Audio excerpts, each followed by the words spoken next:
Good afternoon, everyone, and welcome to Development Control B.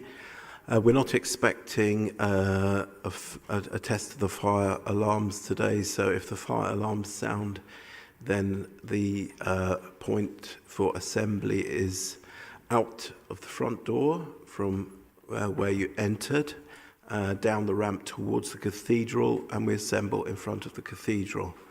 If anyone needs toilets, then just outside we have gentlemen's toilets to the left and ladies' toilets to the right. I'll ask if we've got any apologies of absence. I know we do have one or two, so I'll start with you, Guy. Sorry, apologies sent from Councillor McCarwey. He was called away, family situation at the last minute. Of course, because of the site visit, we were unable to produce a substitute who would be a voting member of the committee. So, unfortunately, he's unavailable. Thank you. We registered that. Any others or substitutions? Yes, I'm substituting Colston. Thank you. Thanks. Councillor Eddy. Any declarations of interest from any of the councillors on the committee? Councillor Gooch. We're just trying to decide whether or not in between the last committee meeting and this committee meeting, I was contacted by constituents of Westbury and Henley's ward about ongoing noise issues that they have with the David Lloyd site. So my question is whether or not that ends up being a conflict of interest with dealing with the David Lloyd site. I don't think really we can advise you on that. That is your choice. Were that to be me, I would consider that to be a separate matter, but it is your choice at the end of the day whether you wish to participate in that. The test is, does she still remain open-minded? Yeah, the test is whether you still remain open-minded about the application in front of you. Yes. Guy's saying it's not pecuniary interest. No, it's not a pecuniary, yeah. But there is also a test in terms of development control as to do you still remain open-minded about the application which is cited at the David Lloyd Centre, which you're about to hear. Are you open-minded about that? I'm taking into consideration the points being put forward by both sides, but I've had exposure to more information from my residents than other members of the committee have.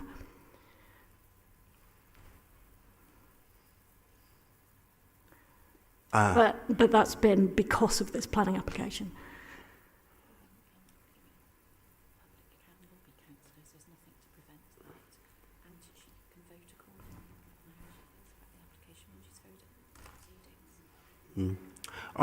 That's very fair advice. I mean, you've been lobbied by people. You're entitled to be lobbied by people. They're entitled to lobby you. Okay. As far as I can see, you remain in a position to vote on that particular application unless you have clear information yourself that you don't. Okay. All right. Thank you. Guy, you happy with that? Yeah. Great. Any other declarations of interest? No. Okay, thank you, everyone. Minutes of the previous meeting. Does anyone wish to raise anything regarding the minutes of the previous meeting, or are you happy for me to sign them? Thank you, and I'll sign them as a correct record. No outstanding actions. Appeals. I'm going to ask Jonathan if he would take us through appeals and enforcements now, and after each of those categories, if there are any questions from councillors, I would welcome questions on any particular ones or the general situation regarding appeals and enforcement. Thank you, Jonathan. Thank you, Chair. There were two appeal decisions that I was just going to highlight as I think they may be of interest. The first is in the list of appeal decisions. It's item 82 in Avonmouth and Lawrence Western Ward. It relates to the site 810 Station Road. This is an appeal which followed a delegated decision to refuse planning permission. It was for a major proposal for a 56-bedroom care home. It was refused on 8 grounds, and the appeal was heard by way of an informal hearing. The appeal was subsequently dismissed. However, the inspector didn't agree with all of the reasons for the authority's refusal. The main areas of concern in the inspector's view were with regards to the impact on amenity in terms of overlooking. I mentioned this one as we still have an application that's under consideration and has been referred for consideration potentially by a committee. So, a committee may well consider that current application in due course, and obviously the appeal decision may be of relevance there. The other one that I was just going to flag is actually the next one on the list, which is item 83, which relates to Unit D at the South Bristol Retail Park. I've flagged this one as it was just an appeal against an enforcement notice that had been served regarding the removal of a temporary phone mast.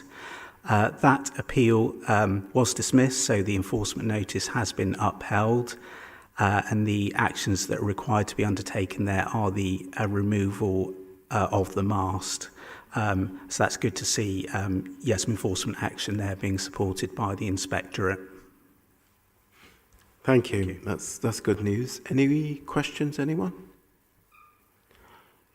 Great, thank you. So if we look at enforcement itself, it is good, I think, to see that the number of cases being closed are more than the number of cases coming in. So that would suggest getting through the work. Is that, or have I misunderstood, Jonathan?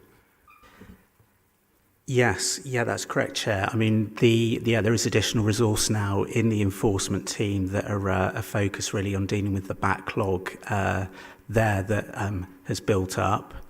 There is actually just a slight discrepancy with regard to the numbers. I don't think they're quite close. There are a few out, but the general sort of trend there in terms of the number of cases that are being looked at is really, as per the update. And as I've mentioned in previous meetings, we are intending to hold an enforcement briefing for all councillors, and we've identified a date in the new year that appears to work in terms of the civic diary. So it will be our intention to circulate an invite to that to all councillors very soon. I know that an area of interest is kind of the decision, the decision process and the factors that are taken into account when the enforcement team are considering sort of whether or not to take action. So that is certainly something we'll be looking to cover, and also to provide some more context with regard to the local enforcement plan. Thank you. Any questions from councillors? No? Okay, then we move on to the public forum. Unusually today we have a general question. I normally take all of the public forum before each of the items. As we move through the items, I'll take them before each item, not all at the beginning. But we do have one general question today, which is from Mr. Joe Banks, I think. Mr. Banks? Said he was coming, but he clearly decided against. After all that excitement, we don't actually have, but never mind. Thank you. In which case, we will be moving straight to our first item on the agenda, which is Statue of Edward Colston, application number 24/01112/condition COND. And would you be presenting this, Jonathan? That's excellent. So we have some public forum. Sorry, I have to flick back to the other. Must remind me to print out the public forum in future then, because I'll print a future. yeah. Neither councillors have attended because it's only Stafford Townsend and Noreen Francis, and they're not here. Okay, so both of the councillors, Councillor Annie Stafford Townsend and Lorraine Francis, have not materialised to give their statements. Seems surprising. So in that case, we have no public forum for this item. So we'll move straight to the presentation. Jonathan, thank you. Okay, thank you, Chair. This application is for the submission of details reserved by a condition. The condition in question relates to the listed building consent that has been granted for the moving of the Colston statue to the M shed. That listed building consent application was considered by the DC committee on the 21st of February of this year. A condition required the submission of details to the local planning authority for approval relating to the proposed plaque that would be attached to the plinth that is to remain in situ.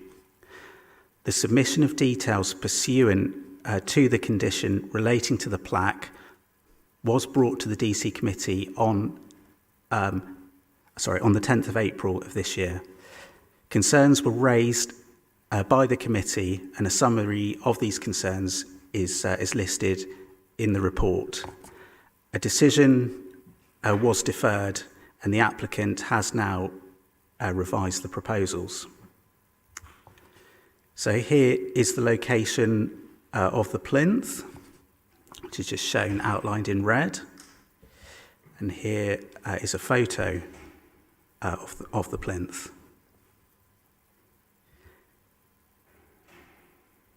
This image here shows the position of the proposed plaque. So it would be a bronze plaque which would be fixed to the plinth in the position that's indicated in the attached photos.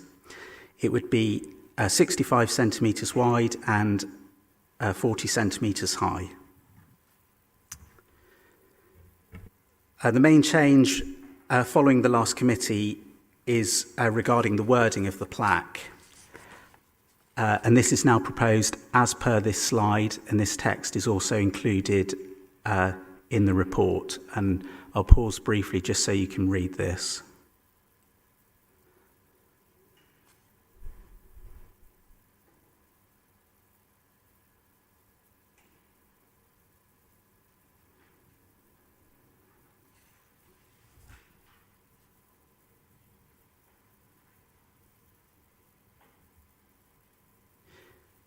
In terms of the assessment of this, as I said, this is a submission of details, so the only real consideration for the committee this afternoon is with regard to the acceptability of the plaque. This has been assessed by officers in terms of the impact on the listed structure and also the reason for imposing the condition, which was with a view to securing the public benefits that were proposed and secured through the listed building consent. And the proposals are therefore considered to be acceptable, and it's recommended that the details be approved. Thank you. Thank you, Jonathan. So we turn now to councillor questions. Does anybody have a question? Please put your hand up and I will put you in the queue. If you have no questions, that's also good. Councillor O'Rourke, sorry. Sorry, I'm making people unhappy over here. And apologies, I probably should have, I have read this obviously before, but it's only looking at it now.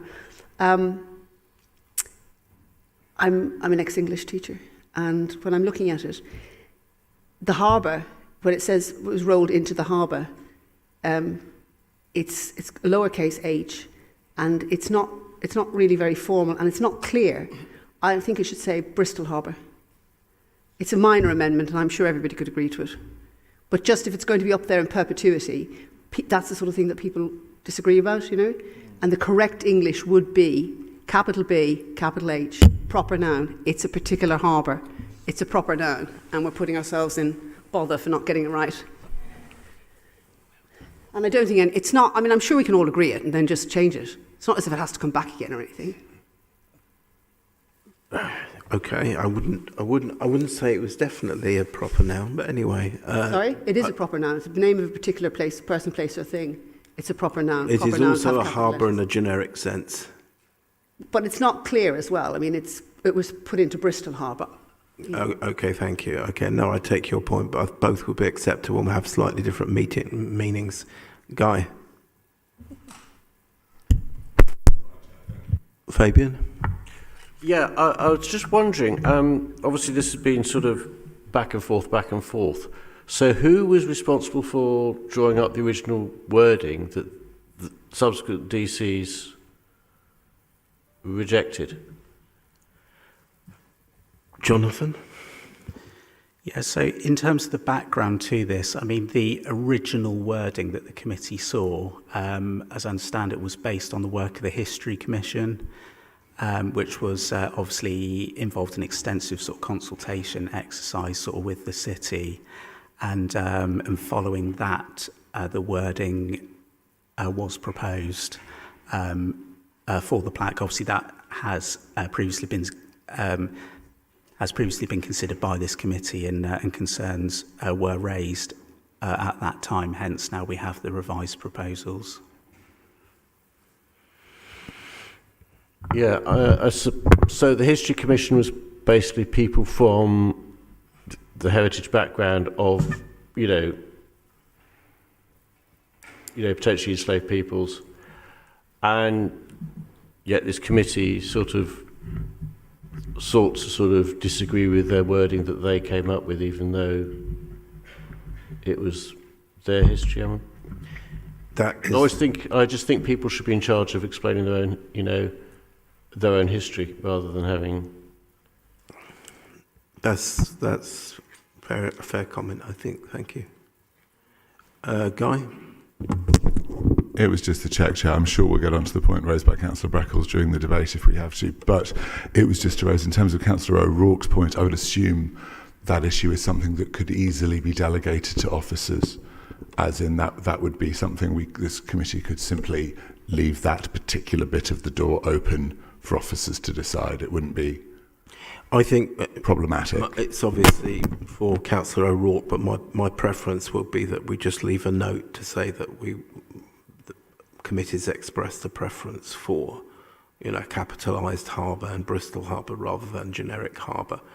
I don't think I think there's a danger of micromanaging. There's possibly a bit of history here on this particular application of, us not delegating things to more competent people.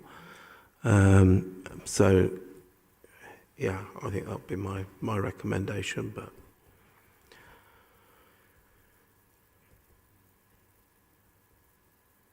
anybody else? Okay, then we move on to the debate, which is great. Thank you. Councillor Eddy.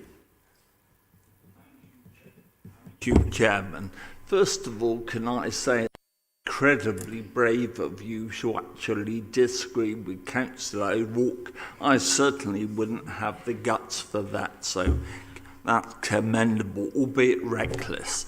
As members probably know, I try to inject at least one positive comment into any speech I make. And what I would say, I'm looking forward to you as Chairman actually determining this application this afternoon, which is significantly better than the previous chairman who deferred it twice. So that's the positive consensual thing. I'm afraid I will conform now to type and actually be less consensual. In my view, and I would suggest in the view of most Bristolians I've spoken to, the events of the 7th of June 2020 are a stain and shameful on Bristol's long past. We saw a mob of criminals and hooligans vandalise a protected monument, which we as a local planning authority should have been protecting. We also saw the then mayor of the city actually encourage and excuse the actions. I feel that the actions of this council were pitiful. I also feel that the actions of the alleged enforcers of the law, the Avon and Somerset police, were actually pathetic and next to useless. Turning to the application before us, it is unusual that there aren't really practical material planning considerations. We have to judge whether the proposed words, even if we alter the Bristol Harbour element, are deemed to be appropriate and accurate. In my view, they are manifestly not. I believe by actually deleting the reference to Edward Colston, one of Bristol's greatest sons, of being a benefactor is outrageous and utterly historical revisionism worthy of the Nazis, in fact. The fact is, whether we like it or not, and whatever the source of his income and wealth, I doubt anyone here will actually still benefit as many Bristolians in 400 years as Edward Colston in healthcare, in education, in housing. And I therefore find that the ugly omission utterly shameful, and that is the reason I'll be voting against it. I expect I'll be a lone voice, but I believe that an honest Bristolian voice, and it needs to be said. I must also add, and certainly I'm not in the business of encouraging lawlessness, but in my heart I would find it very difficult to criticise or to anyone who took it upon themselves to actually remove this plaque or actually to change it. Thank you. Anyone else? Councillor Gooch, sorry. Well, I mean, firstly, I think that this committee arguing over the wording of it is not really our place. I think the place for the wording should have been a city conversation, and I don't know who was on the historical group that decided it, but as far as I'm concerned, they are the appropriate group, and it should have been a city conversation. That from a planning point of view, it's just a bronze plaque on a plinth, and it should have been delegated, in my opinion. So I'll be voting it through, but from the point of view of what has been said, I think really the council dropped the ball in not getting that the contextualisation plaque up beforehand, which had been asked for years, and the events happened very much as a consequence of lack of action from that point of view. I think it's good that we actually are saying history is a moving thing, and those events are now being contextualised with the plaque. But as I say, I thought it should have been a delegated decision. I don't think it's our place here to be deciding on the wording, although I take Councillor O'Rourke's point, but I will vote through whatever we decide. Thank you. It's Councillor Portney, then Councillor Breckles. No, very well, Chair. Apologies to Councillor Breckles. I think you were there first. I'm the chair, so I decide who was there follow first. the chair. No, thank you. Apologies. I had thought this would be relatively uncontroversial. Now, I should say, this item this day would be relatively uncontroversial. It doesn't seem like we're quite there, but here we go.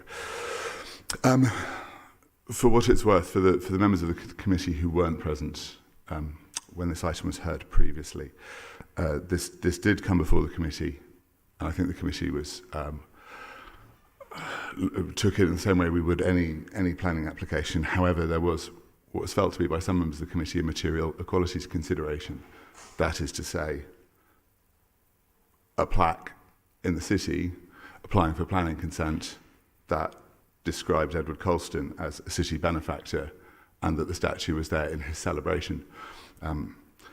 Several times lately, me and Councillor Reddy found ourselves being surprisingly on the same page on something. I suspect that won't be the case on this one, but I hope it'll resume soon afterwards. I would remind members of the committee that under the leadership of Edward Colston, the Royal African Company was responsible for the forced transportation of 84,000 slaves, almost 20,000 of whom died during that process. That was where his fortune came from. The idea that we would have a plaque in this city referring to him as being celebrated and as a benefactor of the city cannot be presented in isolation. Those voices cannot be erased from history. The idea that this was not a problem until a few upstarts started getting leery about it a few years ago is not a narrative that can be allowed to take root. There were people who objected at the time. They simply weren't listened to because they weren't considered people. And that was the point that was raised by Councillor Lorraine Francis. It was a point that was raised by Councillor Annie Stafford Townsend when she was chair of this committee.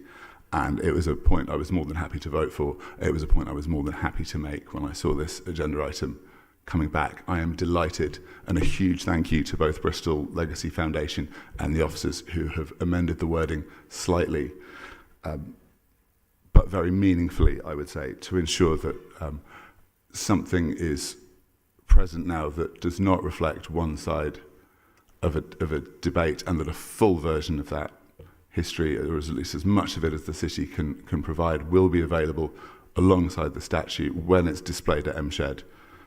But I'm glad this came to committee. I do not regret for a second that we deferred it to ensure that we got the wording as right as we possibly can. I'm delighted that both Councillor Stafford Townsend and Councillor Francis both find the new wording, at least they're content, if not happy.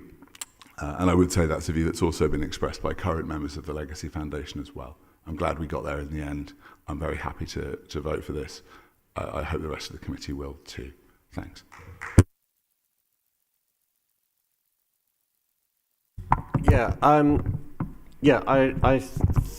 I suppose the only issue I have is if the Legacy Commission, which was Legacy Foundation, which originally drafted the original wording, were, presented the original wording. They are black majority, am I correct?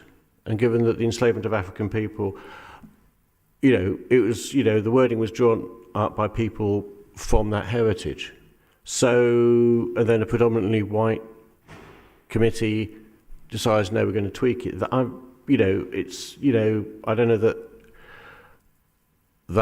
I'm slightly uncomfortable about that, but the issue is, I suppose, yes, Colston was seen as a benefactor, but it was dirty money, it was blood money, because, the significant 20,000 died. I don't know what the population of Bristol was at the time, but that is, it was dirty money, and, history can be uncomfortable when you start to realise that, a city got, cities, including ours, got rich on the back of enslavement of people. And, it is something that has to be grappled with. So I do think we need to sort of put this to bed, get the, I think, it's been referred to that a sort of protesters tore the statue down. I remember watching that live on TV, but I mean, and it felt like something significant had happened when the statue came off and hit the ground. But part of me is thinking maybe as a council we should have removed it ourselves long before, so it didn't need a protest to do it. Can we look at the application in front of us, please? Application, okay, if we've now got agreed words, I think we need to put this to bed. I think we need to get this plaque up to explain why the statue, what happened, and, Colston's link with the enslavement of African people. If everyone's happy with the wording, I don't see any reason to, delay things further, and I'm going to support the officer recommendation. Thank you. Councillor O'Rourke, did you want to say something? Well, I just wanted to refer back to what Councillor Eddy said.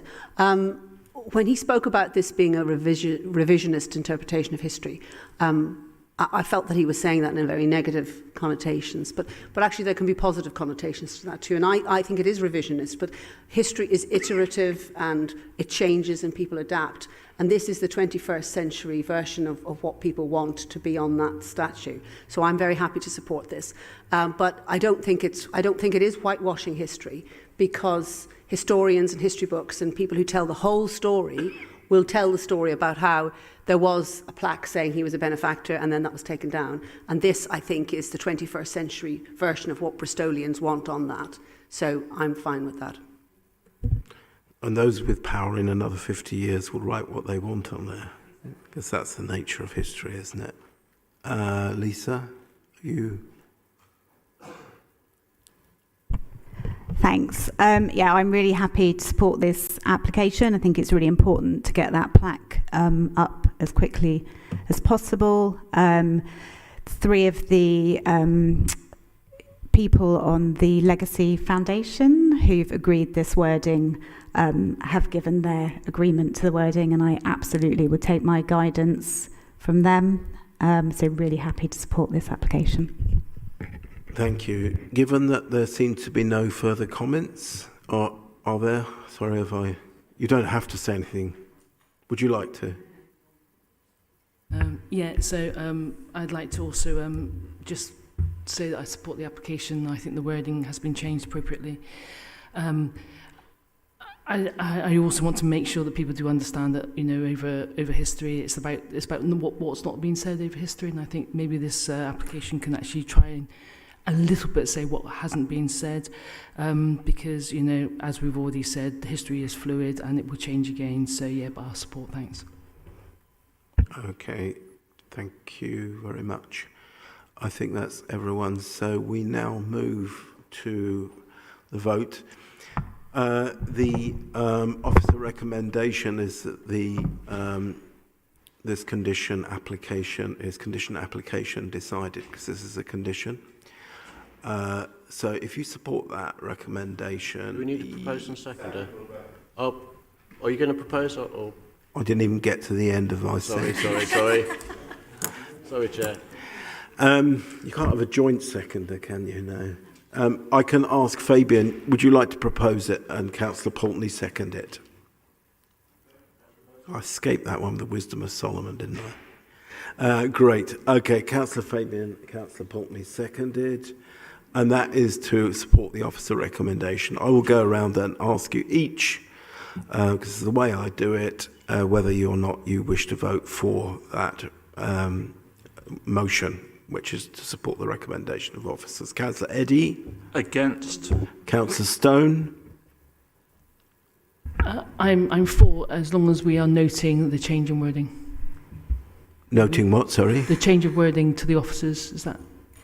Well, we are making a note that there was a preference amongst some members of the committee for a capitalised Bristol harbour rather than a generic harbour, indicating, I think it's a geographic point rather than a excellent political okay, thanks, point. Yeah. But as long as it's been noted, thanks. We will not amend the motion, please, yeah, to that effect. We'll just pass that recommendation on, I think. Councillor O'Rourke? Well, you have now said some members, which makes me sort of dig my heels in a little bit and ask, maybe could we have a straw poll to see if all members on this committee think that we should have it as a proper noun and therefore have capital letters and saying... Right.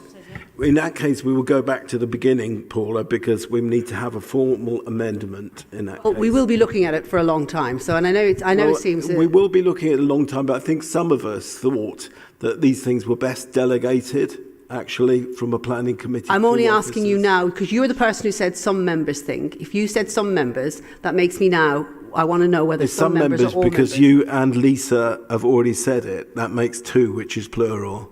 So, yes, it is some. But it also means it's excluding all. And it's just pushing me to want to see if all people do think we should have a proper noun.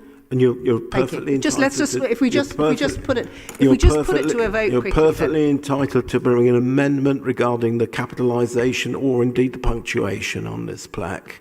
So we'll go back to where we were, which was we have A proposal from Councillor Breckles and a seconder from Councillor Pulteney. Given that this is the amendment which we're going to vote on, would anyone like to amend this amendment? This motion? I would just like to amend the motion so that it has capital letter for Bristol Harbour and... Capital letters. Capital letters, Bristol and Harbour, the full name of the harbour. Capital B, capital H. Right. Just capital, yeah. Thank you. Do we have a second?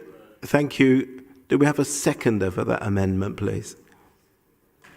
Yeah, I'll second that, thanks. Okay, we are now going to vote on that amendment. If you support that amendment, Councillor Eddy? Abstain. Councillor Stone? Support. Support. Support. Councillor Pulteney? Abstain. Councillor Gooch? Abstain. Abstain. Abstain. And I personally will abstain as well. I would really prefer that that had been delegated to officers. But the amendment has now passed, and therefore the substantive motion is amended to include those capital letters. So we'll go back again. Would you like to vote for or against the motion as amended, Councillor Eddy? Against. Against. Councillor Stone? For. Councillor O'Rourke? For. Councillor Pulteney? For. Councillor Gooch? For. Councillor Durston? For. Councillor Breckles? For. And myself for. That is then 2, 3, 4, 5, 6, 7, 1. Okay, then that is passed. Thank you very much. We now move to our next item on the agenda, which is the David Lloyd Sports Centre in Greystoke Avenue, 24/00137/F. Turning now to the public forum. Get my computer to close and open up. Public forum speakers, we have a microphone out there, and yes, thank you, that's great. And you each have 1 minute. I do apologise in advance if I mispronounce your name. Mr. Tom Ray, to start off with. Mr. Ollie Collins. Thank you, Chair. Thanks for the opportunity to speak again on behalf of David Lloyd. This planning application was submitted retrospectively in January 2024 following the installation of the paddle courts on an existing tennis court. We've positively responded to all queries and consultee responses, and following the last planning committee, we've agreed to additional amendments to the scheme based on the points raised. This has included amending the proposed hours of use for the paddle courts and agreeing to a condition which would restrict the playing of amplified music. We've also provided further information relating to the floodlights from the project lighting consultant and ecologists, which demonstrates that the scheme remains in compliance with the guidance from the Institute of Lighting Professionals and the Bat Conservation Trust. Passive infrared sensors are also incorporated into the lighting design, which ensure that the lighting is only operational when the paddle courts are in use and not during hours of daylight. As noted at the last committee in September, all of the Council's officers and all statutory consultees are wholly satisfied and in support of the proposals. We would be therefore grateful for confirmation of your officer's recommendation to approve. Thank you. Thank you very much. Councillor Kaz-Self? Is it Francis Robinson? Oh, Miss, sorry. It's Ms, actually. Thank you. David Lloyd Club is next to Bayd Oxford Local Nature Reserve and is also part of designated in the local plan wildlife corridor.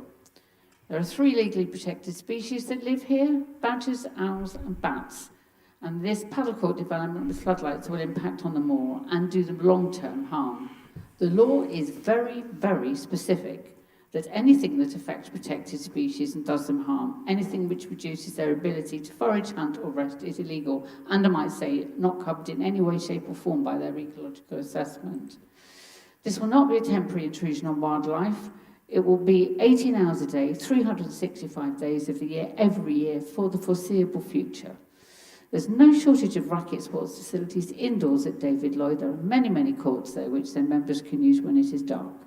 This proposal needs to be considered alongside the club's latest resubmitted SPA extension application, which together this one will have a cumulative impact on the people and wildlife of the area. We are in an ecological emergency. Wildlife affected by this would not recover, and this undermines the council's adopted policies and plans for nature recovery work on the field behind David Lloyd Club. This proposal will have a detrimental impact on everyone and everything. I think you've had a minute, Ms. This Robertson. application should be refused. Thank you very much. Thank you. Linda Wilson. Councillor Kaidad. Thank you, colleagues. And just like last time, I'm asking you to refuse this retrospective application. Just a few points I want to make.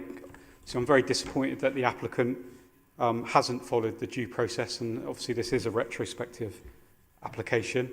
I put that down to an error maybe, but yesterday I received another notification which was a linked application that they previously withdrawn, and they've gone straight to the planning inspector with that one. So I can only assume they've got no intention of being a good neighbour in South Bede or respecting the processes of this council. I'm very concerned about the impact on nocturnal animals at the location. I was up there myself on a visit a few weeks ago, and I saw the bats myself, so I can see how they're impacted, and I do think they are roosting in a neighbouring building on the Elmfield school site. And of course then we've got the impact of the noise on local residents, and in my previous statement some residents reported the noise as sounding like gunshots going off with the ball hitting the wall of the court. So I have suggested some amendments if you are minded to approve. I think the hours of use should be limited further, because I think they're far too generous.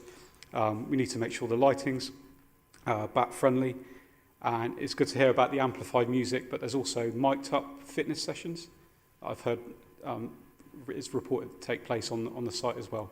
So that probably needs to be restricted as well, not just music. Thank you. Thank you. Elizabeth Bohr.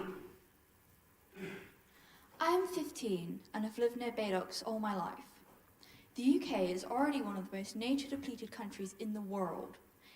Numbers have been plummeting since the end of World War II, and right now we are in a nationwide crisis.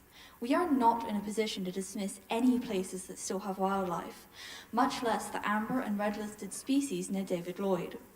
While in a healthy ecosystem, a scrap of urban woodland might not matter very much, today, the hundreds of little pieces of nature of which Baydocks is a part may mean the difference between extinction and survival for a whole host of animals. The key One City ecological emergency goals include protecting wildlife from damage and managing land for nature.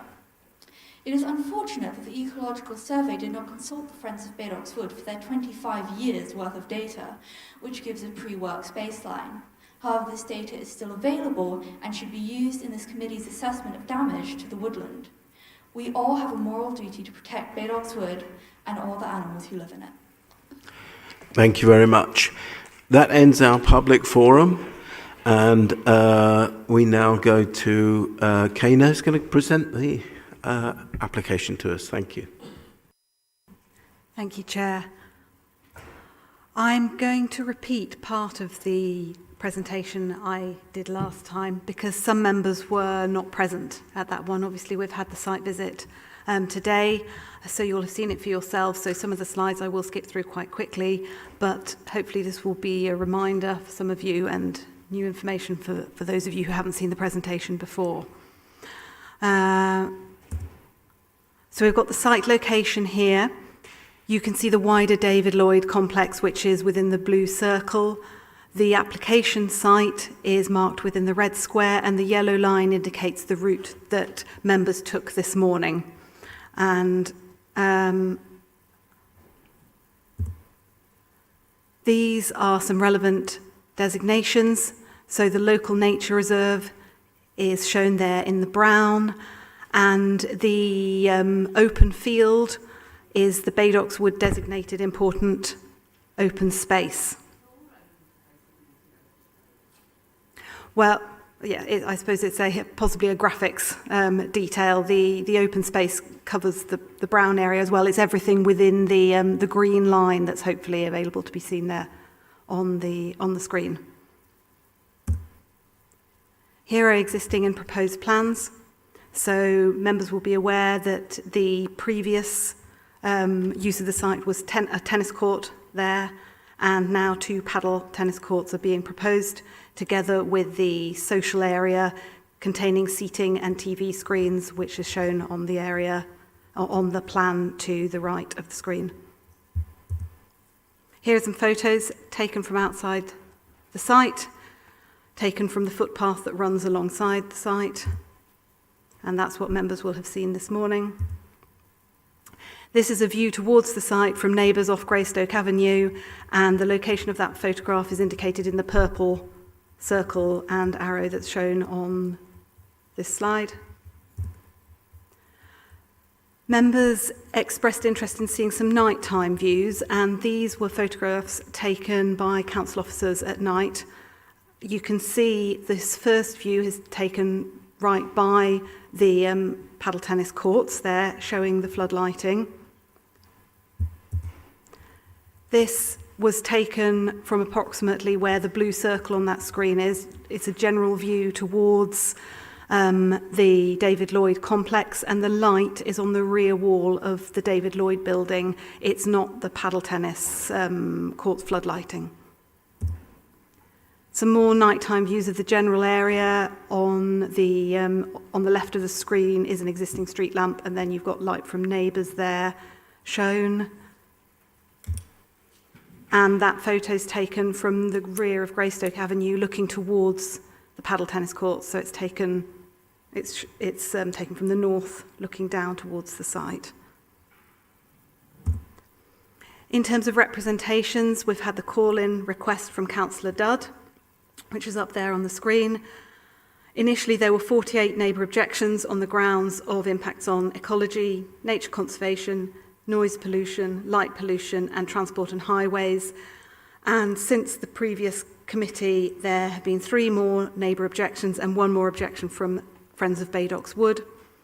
There have been overall 12 representations of support. These next few slides review and update some of the key issues which were talked about at the previous committee meeting. In terms of nature conservation, officers are satisfied that the ecology report has been undertaken in line with the relevant guidelines. We have seen a Lux spill plan that's been produced, and that shows how the light spills out onto surrounding areas, including the footpath. We've seen a replacement planting plan which has been received, and overall the Council's Nature Conservation Officer is satisfied with the information submitted and doesn't object. The applicant has agreed to conditions which now further limit the hours that the floodlighting will be used, and those are shown on screen. So it's, as shown there, 8 a.m. to 10 p.m. Monday to Friday, 8 a.m. to 9 p.m. Saturdays, Sundays and bank holidays. And the condition would also include the use of sensors to control lighting. Now, these sensors are what's called PIR, which is passive infrared sensors, which my understanding is they're based on movement, so it's movement that triggers them. But the wording of the condition also has a sentence in there saying that the lights will not be on when the courts are not in use. In terms of amenity of neighbours, we're satisfied that the noise report that's submitted with the application has been undertaken in accordance with the relevant guidelines. There will be some increase in noise levels as a result of the paddle tennis courts, but this is within the tolerable limits set out within the guidelines. The footpath will be affected by some light spill, and the floodlights will be visible possibly from some neighbours' properties, but it would not be reasonable to refuse on these grounds, and we don't have any objection from the pollution control officer in terms of noise or light pollution. Concerns have been raised by neighbours about surface water drainage and the potential for polluted water running off the courts to flow into the River Trim via an outfall pipe.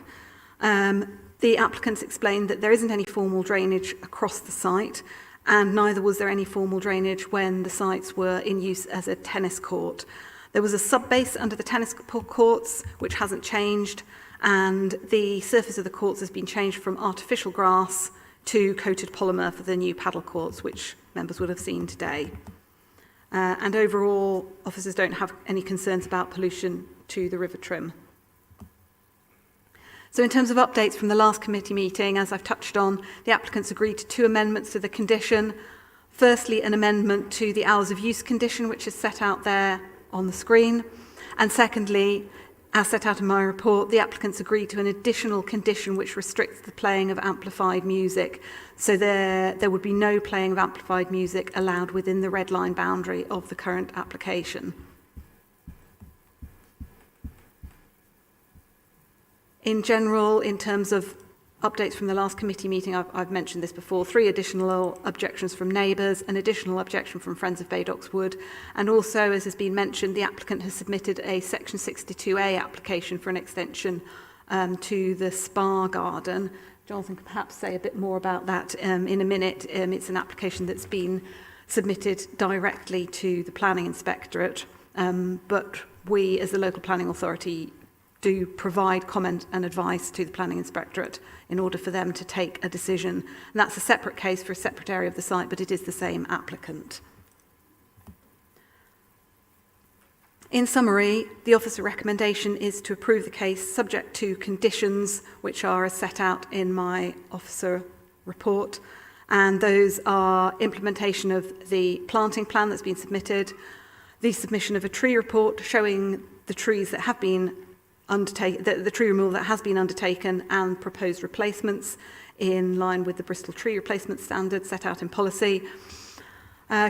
Conditions requiring the control of external lighting to comply with the values set out in the Institute of Light Engineers guidance note, the hours of use condition that I've mentioned, and the new condition relating to the non-playing of amplified music within the red line boundary. That's the end of my presentation. Jonathan, perhaps you could say a bit more about the 62A application and then we'll move on. Yeah, thanks.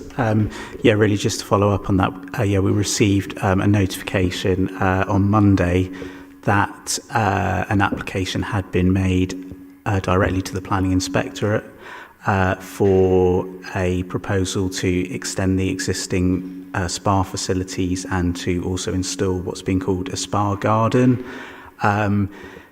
As the case officer said, because that application has been submitted directly to the inspectorate, we are essentially only sort of consultees in that process. So we can submit comments, which we will do, and we have until the 17th of December to do. But unfortunately, that's a decision which will not be made by the local planning authority, and that's really all as a result of the authority's designation and the ability for applicants to go directly to the Planning Inspectorate. Thank you both. Questions? Would you like to put your hand up? You have a question, please. Records? Yeah, the conditions refer to amplified music. One thing we did notice when we were on the site visit was the new seating area has a television or whether TV. They did say, David Lloyd, the staff members who are hosting us, did say it'll be silent, but does that condition include not having that on? Because you could have a football match on at full blast otherwise, if it's only amplified music. And should we, I'm thinking, should we add that? Was that within the area of the planning application? the yeah, TV. it's about amplified sound, isn't it? So we extend, rather than just music, we say, and that's got to be mute as well. To answer that, I think the wording of the condition could be slightly tweaked, slightly amended to refer to perhaps amplified sound within the boundary of the site or something similar, and that would cover the television. Thank you. Yeah, next is Richard, actually, Councillor Eddy. It's related, actually. Clearly, the improvements of residents on sound, lighting, etc., are planning conditions. So, were there to be, in theory, a breach, that would actually be enforced by planning enforcement. But were the applicant minded to, at some point in the future, apply for additional use, that would be subject to a license application, would it? In terms of your first point, Yep. yes, if conditions are attached to any future approval for this site, then the local planning authority could investigate and would they have the option to take enforcement action should it be seen that there was a breach of conditions. In terms of the second point regarding licensing, planning and licensing regimes are separate. Perhaps it would be fairer, since she's got shares, has two hats, to ask Mark. Presumably it would be subject to an application, and thus yourselves would enforce any breaches. I think as far as the new paddle courts go, I'm not sure what licensable activity would be carried on there, because playing of paddle tennis isn't a licensable activity. The playing of a live TV isn't a licensable activity either. So really, it would only be if they were having entertainment there, it would have to apply. I've looked up their current license, which the licensing plan seems to go up to the edge of. It includes the current outdoor seating area, the one next to the swimming pool, but not the paddle courts. Thanks, Mark. Happy with that, Richard? Okay, thank you. We have Councillor Poultney next. Thank you, Chair. Sorry, sort of follow up from... Sorry, Mark, I don't want you to think you've opened up a can of worms. I just wanted to check on that. When you say that it includes the current seating area, as in... When you say the current seating area, the area for which the club currently has planning consent, or does that include, in other words, are they currently licensed for the area that has already been constructed but is awaiting planning consent? No, I mean the outdoor area immediately outside of the doors to the bar, which runs side by side with the swimming pool. I don't know if Kana could show the... Yeah, I'm reluctant to discuss too many licensing matters. So in this not anything committee. to do with this license application. That is not covered. Sorry, this planning application. The paddle courts are not covered by any license. No, thank you. Yeah, so the area which is marked terrace. Yeah. It is part of their license. They have a license doing whatever on that area, and that's that. And to be honest, that's as much as we need to be concerned with in a local planning authority meeting. Well, it could depend, Chair. At least okay. As in, there are areas that are covered by both regimes, and obviously we don't want to duplicate anything that should be dealt with under, or more properly dealt with under licensing. However, I think part of the area that's under consideration as part of this planning permission is what is ostensibly an outdoor television with outdoor seating connected to it. Now, it doesn't sound like that's licensed at the moment, but what I wanted to get an understanding of was, in terms of the noise assessment that's attached to the planning application, has the noise of that TV in use and that seating in use been assessed as part of that? The noise from the seating area definitely has. I don't know whether that's included the television, but if that's covered off by a condition which excludes any amplified sound, then there wouldn't be any need for the television to be covered. But I don't think the television was covered by any assessment. I can double check if you want. I was going to say, but the condition now covers sound. It covers sound amplified. It sounded as though, again, something that could be covered under planning but not under licensing. So good job that we're discussing it here. My question more pertained to showing of, for example, sporting events. As someone who's worked in the licensed trade for a very, very long time, if you get a load of people outside listening to a sports event, it doesn't matter how much the noise the TV is making, the people will make the noise. And that licensing assessment we has don't yet to know happen. that any outdoor sporting events are going to be shown there, and this is all very speculative. Well, I don't watch any sporting events on my TV. This is very, very speculative. Apologies, Chair, if I may. It's the reason I'm asking the question is not speculative. It's because several of the I've certainly there is an item of public forum that pertains to the club's promotion of Six Nations as part of its offer in terms of its things that you can get involved with. Six Nations Is that not being- outdoors on the balcony, outdoors on that area? I would suggest, Chair, if there's a brand new large screen TV going in an outdoor area, it might be something that is being shown. Well, it might be, or it at might that be site. indoors, might it not? Right, okay. I think we've had enough, Councillor Poultney, going down that road. Caroline? Right, I want to understand something about the lighting. So they talk about these PIR lights. Are they saying that they will change the lights to the PIR lights, or are they PIR lights that are there? Because they say that they won't be on when the courts are not in use, but we have evidence from submitted to the public statements that the lights come on just in low levels of daylight.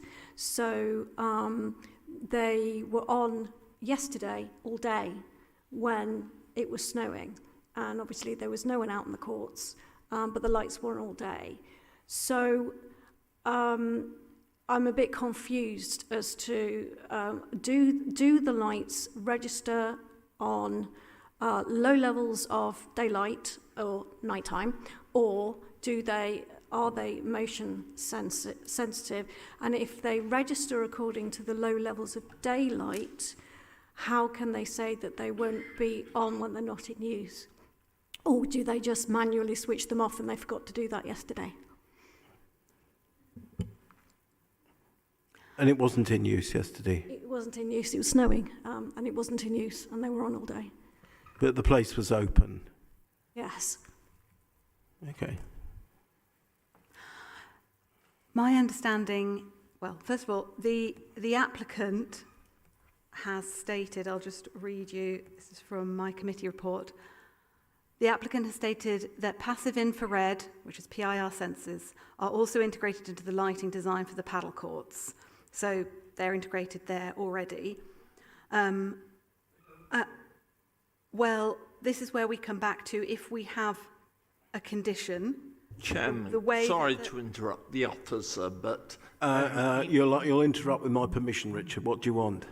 There have been various actual interventions on public gallery. I understand the public are exercised, but we are now in the controlled area. It's for officers and members only to speak. You're correct, and I will not allow any further. Thank you. Carry on. So to continue, the condition states that the courts must not remain floodlit when not in use. So if that condition is imposed on any permission, then we have something to enforce against as a local authority. I don't know the answer as to why they've been on and not been on. Obviously, that was an unfair question to ask you that. So the other question I've got is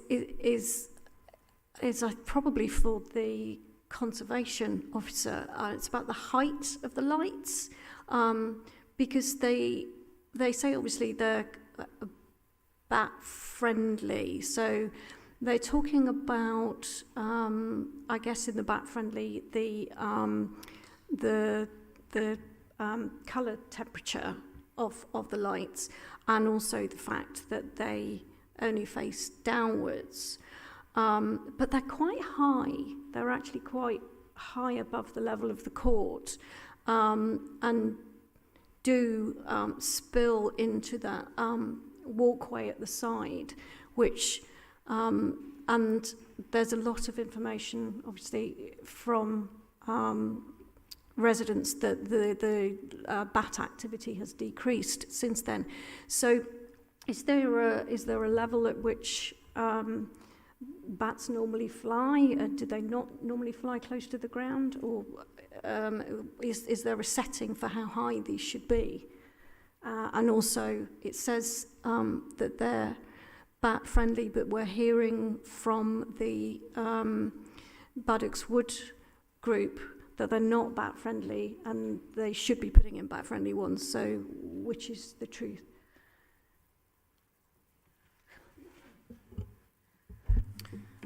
Ultimately, artificial lighting will potentially have an impact on bats.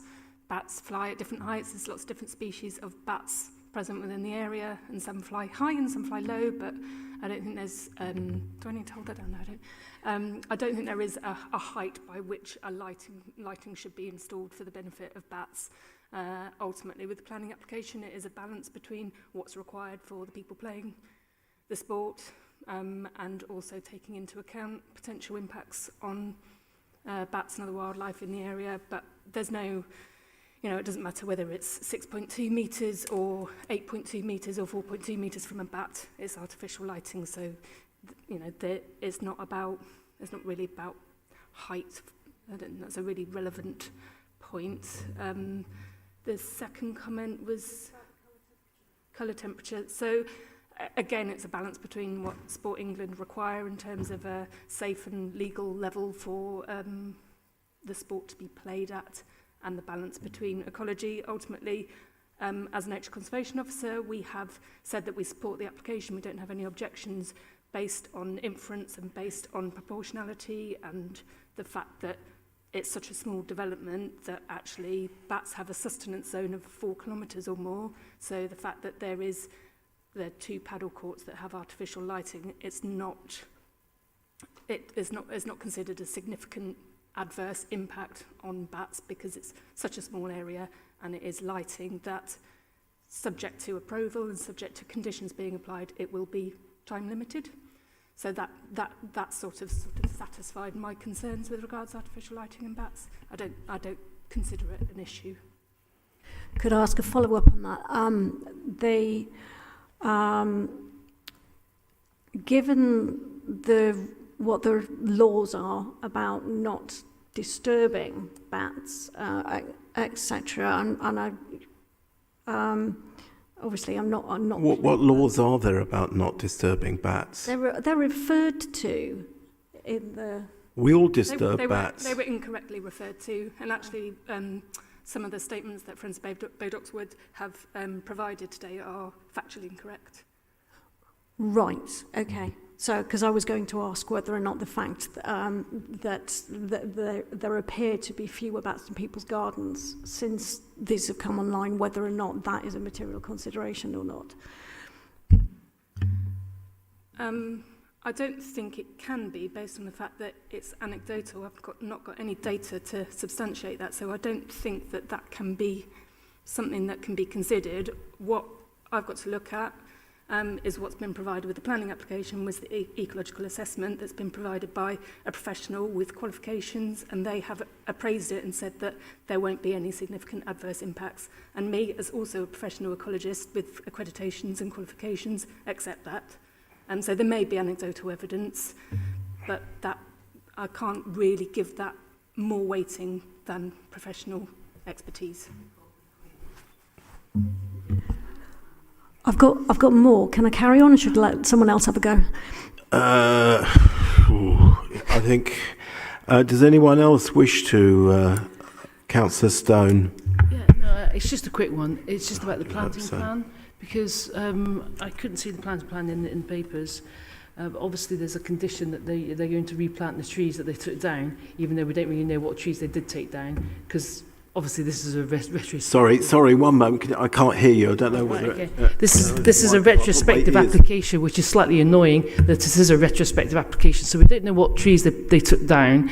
I can't see the recommended planting plan. They've obviously got a plan to replant trees in the area. However, the reason why I bring that up, because I think I brought it up before, was because I walked around at the site visit today, and everything that I saw was plastic grass, plastic trees, plastic bushes. Everything in that area was plastic. I mean, come on, So, can I just? Is there a definite planting plan? There is, and I'm going to endeavour to put it up on screen. The planting plan that has been proposed includes 6 native woody species, all of which are woody and not plastic. They haven't been provided yet because it's a retrospective planning application that's still awaiting any kind of decision.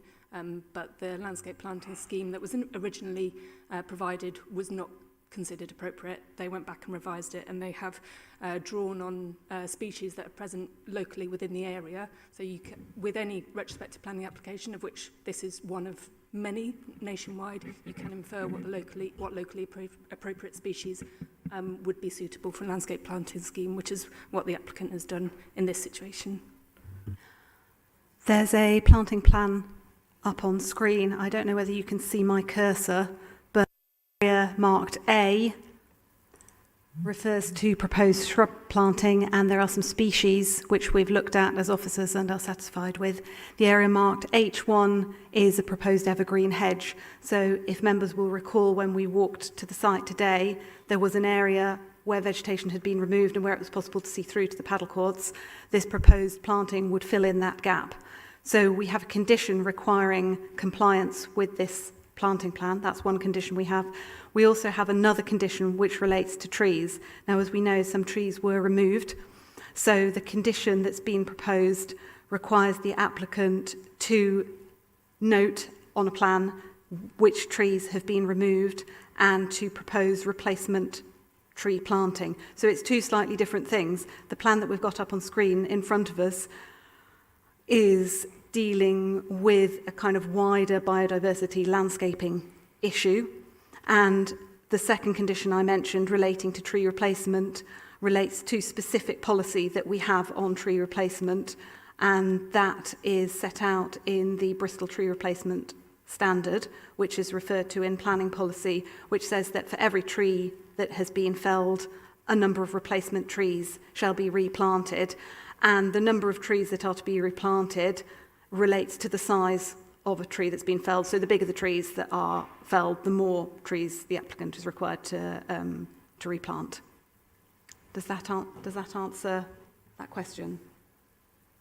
Just a quick follow-up. So we are very clear. Of course, we don't know the size of the trees, do we, that were cut down? But I'm sure you've come up with a compromise, yeah?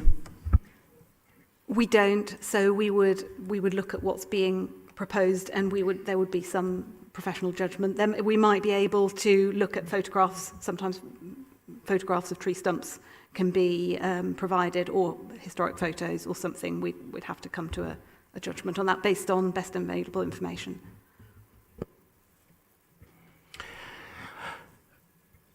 Shall we give Councillor Durston a chance to speak, and then I'll come back to you, Caroline, and then I suspect Councillor Pulteney. Thank you. It's also just another quick question on the planting plan. On the presentation where you've got the pictures of the nighttime views, one of the most significant looking areas of light spill onto the path that runs around the outside of the paddle courts, I think that's the area where the trees and shrubbery was removed. Will that planting plan then have a positive impact on that bit of light spill? Can we expect to see that light spill eventually over time reduce? I'm not on. Yes, correct, it would do. I can show you the slide, flicking back. It's that, round about that area there, because that's where the vegetation was removed. Thank you. Councillor Gooch's turn now. Okay, just on that one, I was trying to see actually where the evergreen hedge was, because it looks like that bit where the light spill is where the trees came out, and they are putting the evergreen hedge in, but aren't they putting the evergreen bit? They're not putting the evergreen bit all the way along, so I'm just wondering if it's going to be a case of that there's more light spill in the winter than in the summer.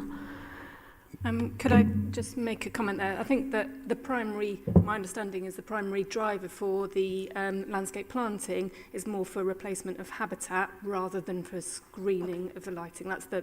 It will have some advantage in terms of screening lighting, but that wasn't the primary, just for clarification. Okay, thank you. So my other questions related to the impact on human neighbours rather than the animals. One is about the light spill to the Southmead side, because as I understand it, it seems to be the light spill that is bothering the Southmead residents the most, because it shines into their bedroom windows. And on the Westbury and Henleys side, it's a noise issue because they have a lot of foliage and they can't see the lighting. So my questions are basically about what is a significant issue. Well, not significant, but what's the phrase? Sorry. A material planning concern. So light pollution into people's bedroom windows at night, say if they're children's bedrooms, is that a material planning consideration? Councillor Gooch, we went on a visit this morning and it was quite clear to everyone there that there were no houses anywhere near it. You couldn't see... The people who live in those houses can see those lights. Well, most people can see a light somewhere from their house window. It's true, but they were not directly pointing into any windows because they're not. No, they're not pointing into the windows. So there is the school for the deaf, is the next building, and then there are some houses, some 100 metres. It's 57 metres. I measured it. Yes. Okay. We'll have an answer to your question, but. I've put up on screen a light spill plan which might help. The plan on screen shows the lux levels, and that's the actual light that will spill out onto the areas. Mm-hmm. So you can see the footpath is... Oh, gosh, sorry. The footpath runs very close to the blue line, the long blue line on the map, and lux levels there are around 10, and then it goes out to 0, which is the furthermost red line. So that's where the light will actually spill. And yes, it may be that people can see the lights from their upstairs windows, as Chair has referred to, in the same way that you may see other light around the city. So it's two slightly different things. I might hand over to the Pollution Control Officer who might be able to add something to this, express things in a different way. Yeah, I'd just say from a light nuisance point of view, having been up there and looked from the back of those properties on Greystoke Avenue, yes, you can see one of the lights, but there's no light spill. I don't feel there was any light flooding into the bedroom window, and I wouldn't be able to deal with that as a light nuisance. Thank you. And then the last question I had was about noise. So going around the site, there's a number of sources of noise on the site, and obviously we're only dealing with the paddle court noise. But in addition to that, there is, and these are noises that came up in the noise reports that they did. One is to the south, there's the plant noise from the heating, which is apparently got louder in the last year. And to the north on Greystoke Road is the noise from the jet washing that happens in the car park of David Lloyd. So a lot was made in the noise reports that you couldn't really hear the paddle noise because of this other background noise that is generated largely actually by David Lloyd. But is there, what is the impact of sort of cumulative noise on people, and is that something that the cumulative effect of lots of different types of noise, is that something that we can take into consideration? Because it seems to have an impact on people's well-being, but it doesn't seem to have an impact from the point of view of kind of doing anything about it. So I think my understanding, if you can excuse me, I don't deal with noise complaints. That's dealt with by the neighbourhood enforcement team. I am aware that they have had complaints regarding plant noise from David Lloyd. I've been in touch with the neighbourhood enforcement teams. They've been in touch with me for expert advice, for want of a better term, and I've offered to help and to take noise readings or do anything on that to try and resolve the, I think it's the plant noise issue there. There obviously will be, like if you're adding noises, potentially a cumulative increase in the noise levels there, but I think there's I think if we were talking about noises which were of a similar nature, then I would have more concern than this, which are noises which are a completely different nature, and I don't feel there's any significant masking from the current noise from the plant of any paddle court noise.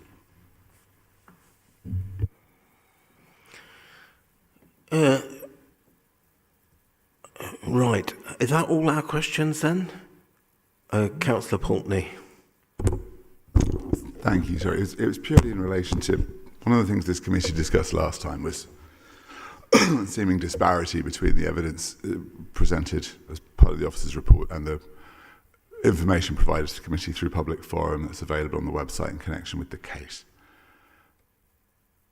What I wanted to get a sense of, and it's thank you, Mark, for coming, is to get a sense of what you think might explain that disparity. As in, why is it the residents are saying, I appreciate we've gone through the issue of light being very visible from the site. We can very clearly see how visible the light is in the picture in the PowerPoint. Thank you for that. In terms of the noise coming from the courts themselves, why is it that residents are describing it as being very, very loud, and why isn't that showing up in the report? Sorry, if I read directly from the report, which it does sort of cover this in... Sorry, if you just bear with me a second.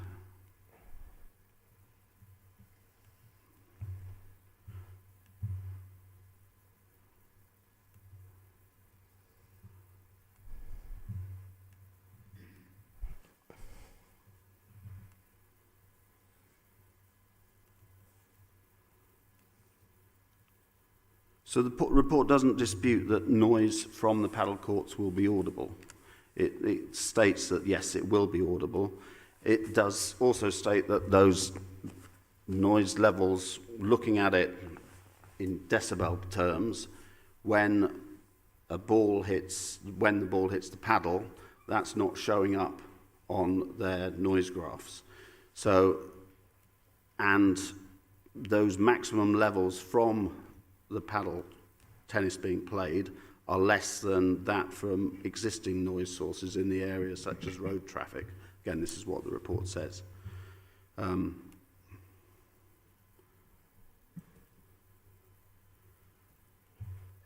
As was evident during the extensive periods of attendance on and around the site, ball impacts noise on rackets were audible at times, but were not deemed to be impulsive or highly intrusive against the prevailing noise climate.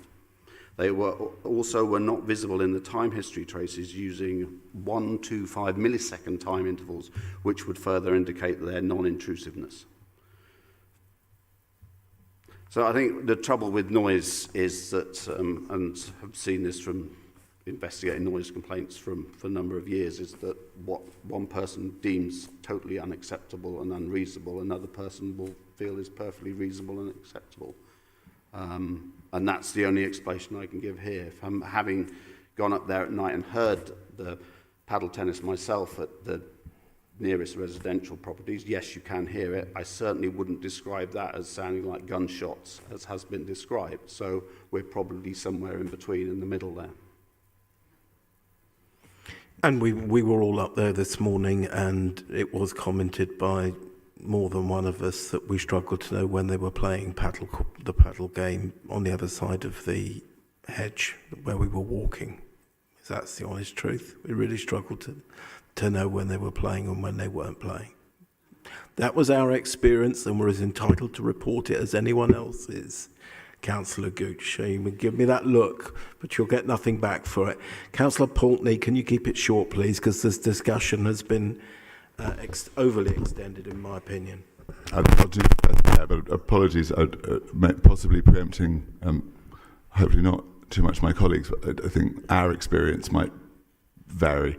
However, the other issue I just wanted to raise was just, again, in terms of this disparity between what's in the officer's report and the evidence we've heard from public forum, particularly around bats. And now it's, I can appreciate that the applicant survey makes it really, really clear. There's nowhere for them to roost. We don't see anywhere where there could be bats roosting. There's no bats. However, we do have, and apologies, there are so many different reports that are relevant to this case, but I was reasonably certain that there was an officer's report where evidence from Baydox Wood, where they had heard evidence of several different kinds of bats, were present, and it read as though that had been accepted. Sorry, could you just repeat the last sentence of what you just said? Apologies. The reason I found it notable was because it referred to evidence from members of the public, from Friends of Baydox Wood, in an officer's report, and it read as though that evidence had been accepted as part of the process. Apologies, I'm trying to find it now, but if I find a specific reference, I'll I think that from our position, we're satisfied that there are no bat roosts that have been affected by this retrospective planning application. So bats in the law, it's not about them, it's more, the protection is about their place of shelter, which is a roost. So from our position, we're satisfied that there hasn't been, because it's a retrospective planning application, there's not been any legislative offence committed as a result of the development. As I said before, bats have got enormous sustenance zones. They fly for 4 kilometres. So yes, there are bats present probably in every square kilometre of, maybe, yeah, certainly Bristol. There's bats everywhere. You go out with a bat detector on any street in Bristol probably, and if the weather's suitable, you will probably pick up species of bat. That doesn't mean to say that you can't have a planning application come forward in that area because there's bats flying there. That's not what the legislation in the law provides for, understandably so. Otherwise, we wouldn't allow any planning application because all of them interfere with bats in one way or another. It's about damage, yes, destruction to their roosts. Okay. So I don't think, and nor does the applicant's ecological consultant think, that there was a bat roost in the area where trees were cleared. And that's what we're working on. That's the legislation that we work to. Do we have it? I think some of these questions are getting increasingly tenuous, actually. I think I know the way people are going to vote. I will take one more from Councillor Stone, and then we will move to the debate. Councillor Stone, and then we will move to the debate. I just wanted to go back to the site visit. Thank you very much for the site visit, those that arranged it. Great. But personally, what I would like to have seen is those two courts in full move. We saw a very played out version of padel by people who know exactly how to manipulate the ball, as it were. And I just want to put that on the table there because your perception of it was very different to mine. So I want to make sure it's out there. Thanks. Yeah, well, there were several of us standing there and couldn't hear a thing. Right, okay, we move to the debate now. I'd like to come back, but only one paddle court was being used. Generally speaking, there's going to be 2 paddle courts being used simultaneously at the same time, and also a group of people socialising at the same time. We saw a very downscale, played out version of that court. We didn't see it in its full force. I don't. No, you can't. I don't think we're going anywhere. I'm going to move. Look.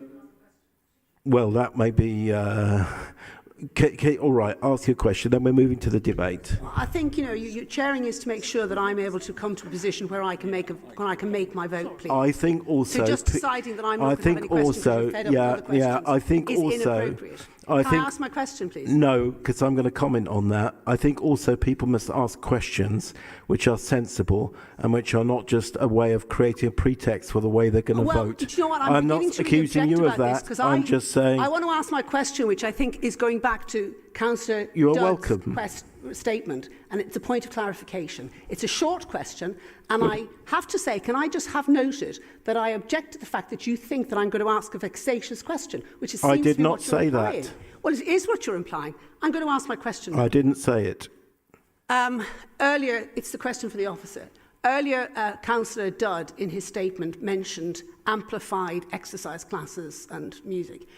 In order for me to make my decision, I would like to know that where you said about if you amended the bottom condition, which said no amplified sound, would that include the use of headsets and things for exercise sessions?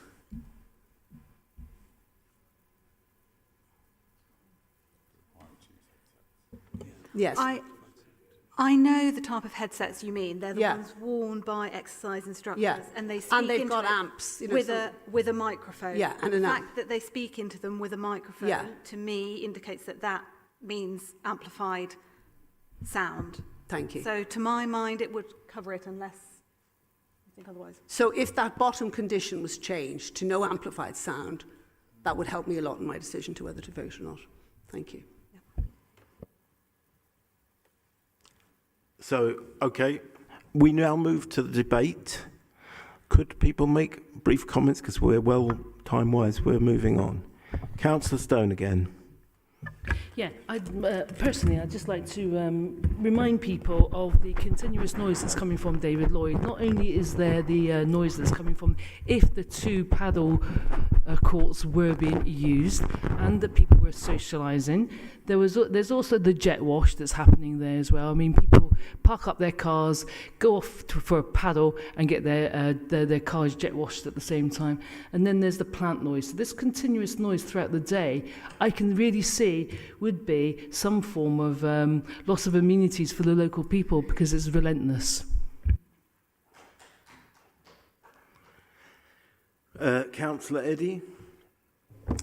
Chairman, I'll be very brief according to your instructions. Appreciated.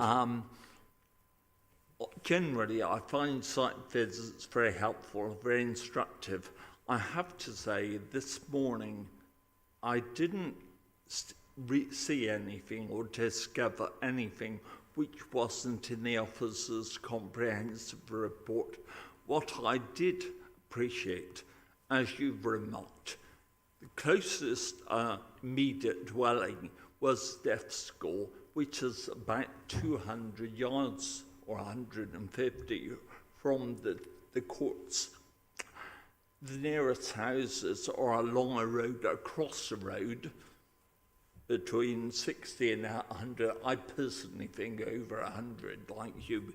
I personally think there was no harm from actually excessive beyond the bounds that we state, light pollution or noise pollution, if we put these robust conditions in place. I also agree with the ecological assessment that there's not damage there. Finally, can I just say, which has been conceded, there's some light spillage into the pathway. Personally, I don't feel that's harmful. I actually think during the evenings, on dark evenings like this, it might actually improve resident safety. Yeah, we often get asked for that very thing. Okay, Councillor Breckles. Yeah, I'm minded to support this, but I would like, subject to 2 points. One, that we prohibit all amplified sound I think we're including which I think that is covered in now. the wording of the condition that is part of the officer recommendation. Yeah. Also, I would like to suggest that we set the hours of use condition to 0800 to 2100, 7 days a week. So, because I think keeping it open till 10, Monday to Friday is pushing it. So I think that's sort of getting a bit of balance between. What were the hours you suggested? 0800 to 2100, 7 days a week. So instead of 8 till 10, 8 till 9, Monday to Friday. Carry on your other points. You have some other points you wish to make? No, that's it. That's it. I'd like to propose that as an amendment to. Okay, I will take it as a formal amendment rather than a rewording. The other one I took as a rewording on the grounds that I think it was a kind of a semantic point rather than. Councillor Gooch. Thank you. As we say, noise is a subjective thing, and some of us have, in my case, exceptionally sensitive hearing, and some people maybe not so. So, and people are complaining about noise, but I think there is a part of it is the fact that there is this ongoing issue with plant noise as well. Something that did concern me in the report was that they were attributing some of the noise that they'd recorded to the road noise, but when you're actually up there on that side road, you really don't hear the main road at all, especially at the LT1 site. So I found that a little bit misleading in the report, and I think the recordings taken from the ST1 site and the look it up, the Greystoke site, which is ST2 or NSR3. Actually, I think a lot of that noise is not necessarily road noise. I think it's noise coming from either from Elmfield or from the David Lloyd car park. To Councillor Eddy's point about the distances, I measured this on pinpoint. So I can see on the overhead aerial view. I'm looking at the actual site in the satellite photo, and it's 57 metres to NSR 3, which is the Greystoke Roads site to the houses, and it is 80 metres to the nearest houses on Homefield Road. So it is less than 100 metres, but that's sort of by the by because there's no legislation beyond the tennis legislation which we talked about last time. I'm still very unhappy about the overall noise issues, but I'm not sure whether or not there's whether the issues are actually material from a planning point of view. So I'm a little bit still making my mind up at the moment. Okay, thank you. Anybody else got any comments before we move to the vote? Councillor O'Rourke. Well, I just wanted to say that I would support what Councillor Breckles has said, that if there was that amendment to 9 o'clock, I mean, having done the site visit, and I'm minded to be persuaded by both officers' reports here that the ecological loss is acceptable, and the loss of amenity through noise is, there's just a few houses, and of course, I mean, a certain sense of irony is that one of the images that we've been shown where we got spill of light, a lot of the spill of light is coming from the properties where they're complaining about the noise. So it's all tied up with with each other, but and generally I will accept it if it goes to 9 o'clock, because then at least people, if they wanted to go to bed to sleep early, they wouldn't have to listen to noise that they might hear. Thank you. Councillor Pulteney. Thank you, Chair. I mean, the reason the decision wasn't made last time was pending a site visit. Because this committee wanted to know more about the actual impact because of the disparity, the difference between what the community said was happening and the local councillors said was happening and the Friends of the Nature Group said was happening, and the evidence that had been put in front of us by the applicant. It doesn't look to me as though, I mean, I think the council would admit, like, we haven't done any research on this as a council. We've taken what the applicant have said and we've looked at the standards of the tests that we use to determine. It strikes me as peculiar when we look at things like this, and for example, the noise assessment has been done at a club in Bicester rather than on site, or elements of it have, when a huge amount of 3D modelling has been done of the sound work, but seemingly no actual measurements have been taken near to the houses that say that they can hear this at night. And my experience of being there today was that it was loud. It was loud close by. It was loud when I walked all the way to the other end of the pool. You were saying the paddle court was loud today, in your experience? I could clearly hear it. I could clearly You hear could it. hear it, could you? Actually, hear it? It wasn't Joe. loud, Guy. I was there. You Yes. could hear it, but it wasn't loud. Let's be clear. Carry on. I'm sorry to interrupt, but I'm not letting you get away with just factual incorrectness. Thank you, Chair. You're welcome. Continue. I could hear it from the other end of the swimming pool. I could hear it from the street outside. I could hear it from the alleyway around the corner. I could hear it from the site of nature conservation. I could hear it coming and going, depending on how hard the ball was being struck.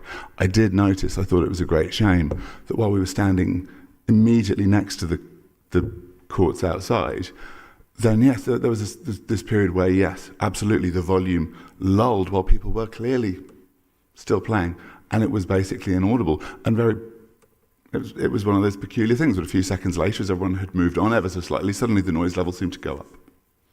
One of those things.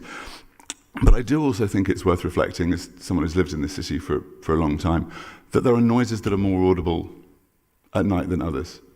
And what we seem to have is residents saying that they can hear this. I would concur. I could hear it too. That the crack of a ball against a bat or hitting a pane of glass might seem louder at night than it might seem in either the 3D modelling or using a decibel monitor at a site in Bicester. Might do. I think that's worth considering. I also appreciate, yes, in terms of the light flooding out of the court and into people's bedrooms through their curtains, then yes, that would be a huge problem, and that would be absolutely something this committee would have to take very, very seriously. But that equally, I don't think that's to say that additional light in an area at night doesn't cause a loss of amenity just because it's happening slightly somewhere else. I have to admit, I also note that none of the sound reports took into account the people that would be sat nearby the courts in the seating area watching TV or having a meal and a drink, because as it notes very clearly in the officer's report, all that had been packed away when those measures were taken. Again, that seems to be something that residents and local councils have had an issue with, is the volume of noise from people enjoying the, let's say, ancillary activities. It's not like there's a licence currently in place for that outdoor area where any other bit of the council could also have assessed the level of noise coming for the purposes of public nuisance, which will, of course, be something that the club may well have to go through in the future. So for my money, I'm willing to take the evidence that we've heard from the councillors, the Friends group of the local nature group, and local residents as being a little more comprehensive than the, I'm sure, very professionally conducted and professionally collected evidence that we've had from the applicant. But given the volume and the number of objections that we've had, stating again and again that there is a problem with noise and there's a problem with light from this site, I'm inclined to take that evidence over the evidence in the officer's report on this occasion. Any other comments? Councillor Durston. Thank you. I'd be minded to support this application. I think particularly if we agree those conditions that go through. And I think it's also important to remember that we're here to decide on this application today, not on other licensing applications, not on other noise that might be coming from various other parts of the site. It's about this application. So that is what I have to take into consideration today. Thank you. Okay, I will now propose the substantive motion as officers gave it to us in the report. I know that there is an amendment that some would like to maybe support, maybe not support. Could I second the amendment? Sorry, your substantive. Yes, you can. So I have a seconder for the original motion. I'm now going to ask if there's any amendment to that motion. Councillor Breckles, you have one? Yeah, I'd like to propose that we change the hours of operation and reduce it to finishing at 9 o'clock every night. So that was that every night we agreed? So that was 8 in the morning till 9 p.m. Yeah, so it's changed to the Monday to Friday. Thank you. That is the amendment. So I will now ask for a vote on the amendment. So who's a seconder for the amendment? I'll second it. Okay, Councillor O'Rourke will second it. And I will now go around and ask if you would like to vote for the amendment. Councillor Eddy. For. Councillor Stone. Abstain. Councillor O'Rourke. Councillor Pulteney. For. Councillor Breckles. For. Councillor Durston. For. Councillor Gooch. For the amendment, yes. For the amendment. Okay. Have you got that? Thank you. We have the original motion is now amended. So in its amended form, if you would like to vote for it, Councillor Eddy. Councillor Stone. Against. Councillor O'Rourke. For. Councillor Pulteney. Against. Councillor Gooch.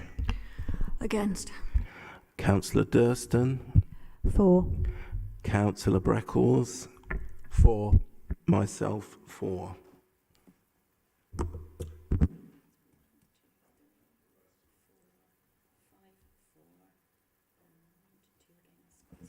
Okay, then the motion as amended is passed. Councillor Pulteney.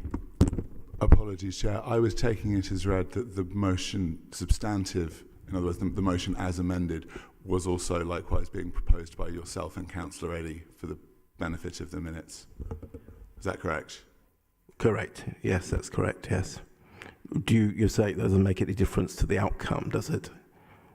It was just to ensure that the motion as amended had been both proposed and seconded.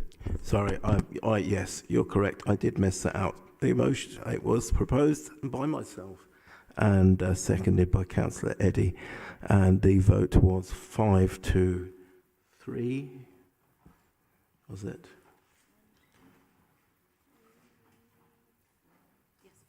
Was 5-3, so that has certainly passed. Thank you, everybody. We now move to the next item on the agenda.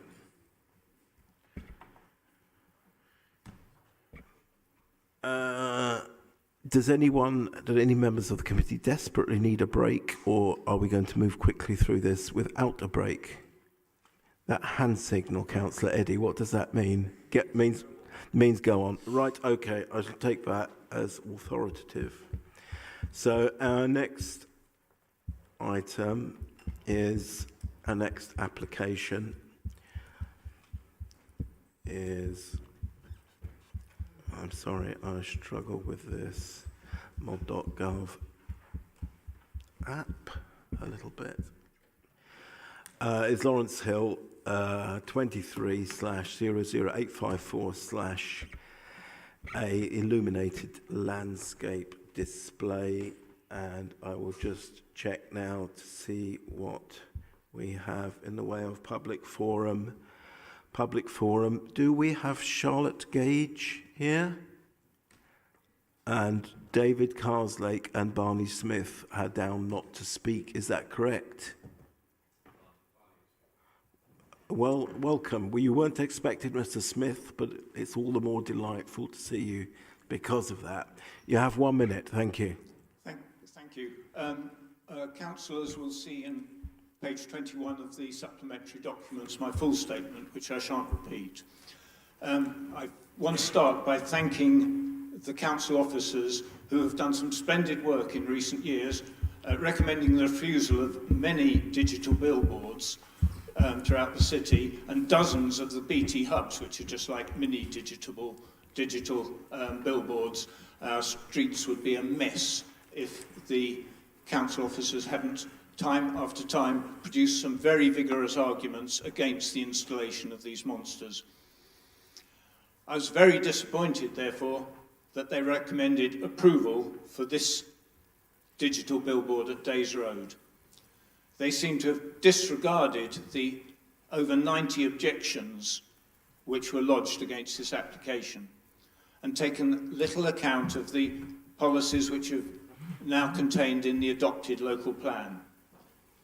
I hope the councillors will be minded to refuse permission and ask for the report to be rewritten to assist them to do just that. Thank you. That is the end of the public forum, so we'll now move to, I think, Peter, are you going to do the presentation? Thank you very much. Yeah, you will forgive me, I'm standing in for the case officer who's unwell today, so I've been reading up on this for the past 2 or so hours, so that's my extent of my knowledge, but I have driven up St Philip's Causeway, so I do quite, as I'm sure we all have, so I know where the site is. This is an application for advertisement consent for a single-sided illuminated landscape display facing south to show illuminated static images. Just to identify the site, that's the application site, which is close to the waste transfer station, and there you will see St Philip's Causeway. Some other things that have been identified in the papers, you'll see that there have been objections expressing concern about the impact on Days Road Junction. We've also included the closest residential scheme which is coming through, which is plot 6 down at Silverthorne Lane. This is the site as existing, just to give you an idea. And this is the 13.4 metre tall display structure. You will see in your papers that advertisement consent was granted in 2018 for an identical advert display. That consent has now lapsed, hence this new application. So there was already a consent, but it ran out. That's just a site plan to give you an idea, to show it's facing southways, St Philip's Causeway. These are some images. Don't know how clear they are for you looking, but you can see where the display, that's perhaps view A is perhaps the best one to give you an idea of what we are dealing with this afternoon. Just some examples of existing signage located on the southbound carriageway adjacent to Avon Meads, give you an idea of what we will be familiar with on St Philip's Causeway. This is a scheme that we've included because we think this is relevant. There was a scheme approved on the site for a 19-metre tall structure way back in 2016. So there's a history of advertisement consents which has led us to recommend this one on this particular occasion. The reason it's brought to you is because there were 93 objections to this, and this is a summary of the objections that were received. The recommendation is to grant advertisement consent. We must consider impact on highway safety and amenity.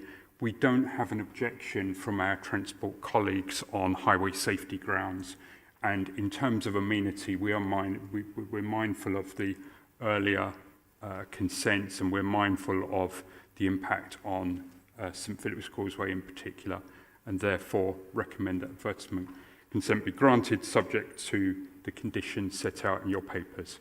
Thank you, Chair. And so we move on to questions. Who do we have any questions for? Excellent. Oh, Councillor Gooch. Sorry, me again. My only question is really was about the amount of power consumption, and I think I know what you're going to say because otherwise you wouldn't have approved it. But do we have anything in the local plan about,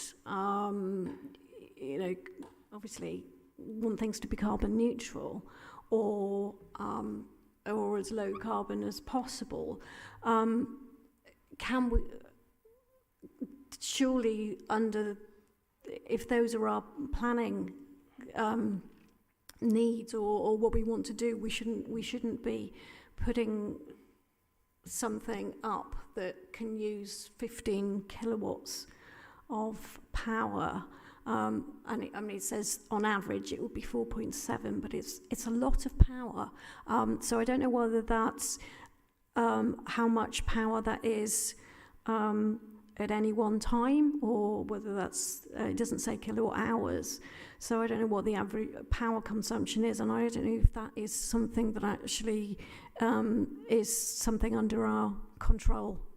Doesn't it depend how the power is produced? It could be produced carbon neutral green power. Could it not? Would you have a problem with that? We shouldn't really be wasting power anyway while we've still got fossil fuels being burned, but... Sorry, I'm just going to... No.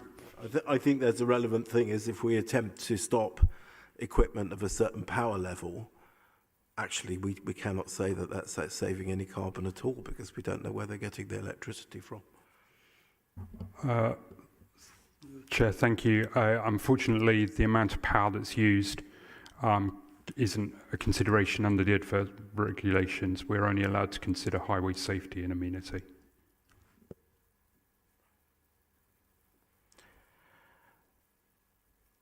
Councillor O'Rourke was next. I think I remember reading that as part of the conditions that the image could not change any more often than every 10 seconds. I could be corrected on that, I might be wrong. But it does seem to me, I'm sort of imagining driving up there, and the images that you've got are quite helpful. And it sort of strikes me that it would be impossible to approach it and go up that road without seeing the image changing. And I feel that that's very distracting. And, I don't really think that we should put our drivers in a situation where they're going to see, be distracted from the safety of the road.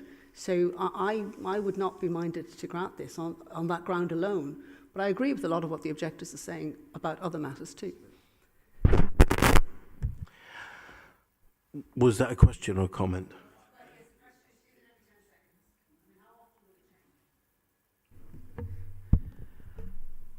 There's quite a strict test on what we can view these in terms of road safety.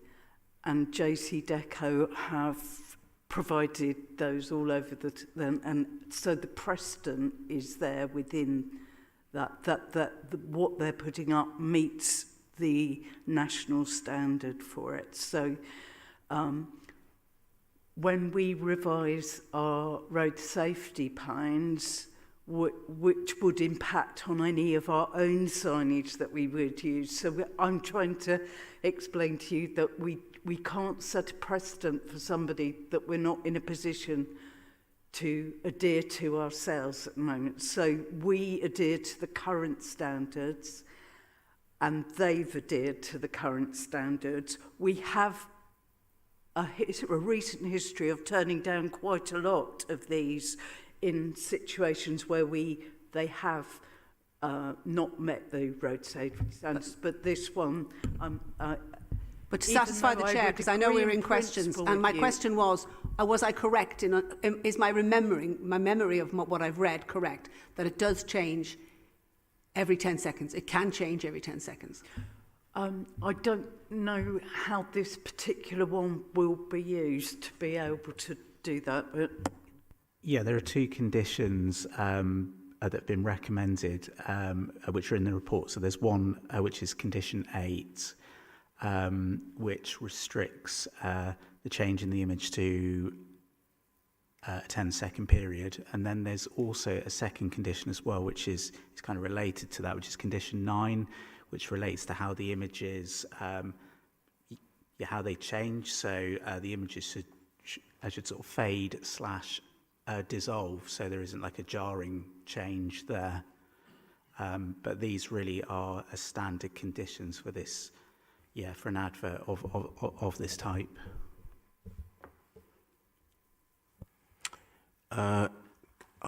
Councillor Stone is next, and then Councillor Poultney. Very quickly, can I just ask a quick question? Is that, do you not think that the whole idea of advertisement is to distract somebody? Who is that question? That philosophical question? It's a question, do you think that advertisement is for distraction we or not? We adhere to the national standards. That's what my team have to look at when we're assessing it, and it meets those standards. The alternative to that, as politicians, is to lobby central government to change that, but we can only judge it on what standards we have at the moment, and that's what we've done. And this is within that. There is a difference between how a council officer and we have to look at the national standards. That's what we're given to look at. But we have argued quite a lot in the past for this, but this one doesn't cause us the same concerns as other locations have done. That's all I can really say. So I hope I've given you enough ideas for your future campaigns, but for this purposes, this one meets the national standards. I'm going to ask a quick follow-up question. Right? Do we think, or do people think, that maybe something that's static is less distracting than something that is moving? I think, Lisa, you're wandering away. I could counter your argument by saying beautiful architecture is also designed to attract attention, so we not have that next to our roads. There is a wider discussion to have there, but it's not appropriate to hear. We have a particular application in front of us, and we need to decide on it. I'm sorry. I'd love to have that discussion, but not here. Councillor Poultney. Thank you, Chair. But it was just to flag, in terms of the officer's report, it refers to the National Planning Policy Framework. It also refers to the Planning Policy Guidelines. Am I using PPG correctly? Planning Practice Guidance. Apologies. List the main type of advertisements which might cause a danger to road users, which include those likely to distract road users because of unusual nature, illuminated, using LED technology, visible from the road, and subject to frequent changes. There's strike me as 5 things that all apply to this application that the planning practice guidance specifically says are more likely to make it dangerous. The officer takes this into account in the report. Thank you very much. By saying, well, there have been no accidents on this stretch of road. What is this stretch of road for the purposes of this test? Because this does not strike me as a particularly easy stretch of road. Yes, there are junctions and things mentioned specifically in the policy, but there are junctions on this road. There is shared space between motorists and cyclists. Like when we say there have been no accidents at this location, what is this location for the purposes of this assessment? I think it's the area near the planning application. Meters, kilometres? All accidents are reported back to us from the police when they've examined them, and there were no accidents in the vicinity, but that vicinity is what we have to measure from the national standard. There may have been incidents in the area, but they may have not been generated by that reasoning by the police, and it's the police that assess what causes an accident, not ourselves. Sorry, respectfully, Chair, absolutely not the question I asked. What is the test? What's the vicinity? How big is it? When you say there have been no accidents in the vicinity, what's the vicinity? But the red line round the let me. You put the light, the site.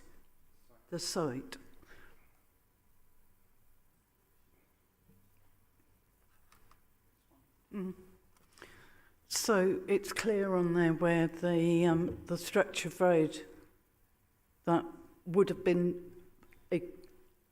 the applicant would have looked at that stretch of road where all those green markers are and looked at the police reports that come into the council quarterly and assessed them if any of them were causation factors that would have linked to this type of thing. That's the best information I can give you, but it met, this is why the assessment of that would be the same assessment that we did for any application, and it met the standard, as I said, the national standard, which would be the measurements and everything. There's a standard. Apologies, but I need clarification on this. The report does not say... One moment. Can Peter speak a second, please? Thank you, Chair. Sorry, Councillor. I just wanted to kind of highlight some of the guidance, and I think this goes back to Councillor O'Rourke's question as well.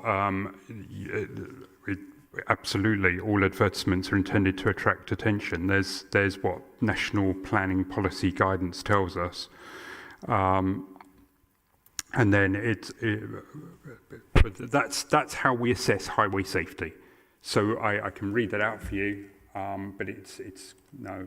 Okay, it's kind of like to give you an idea of the considerations that we give when we, and I repeat, we can only consider highway safety and amenity.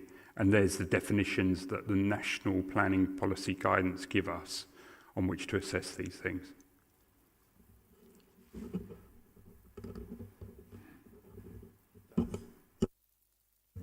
I think fairly clear.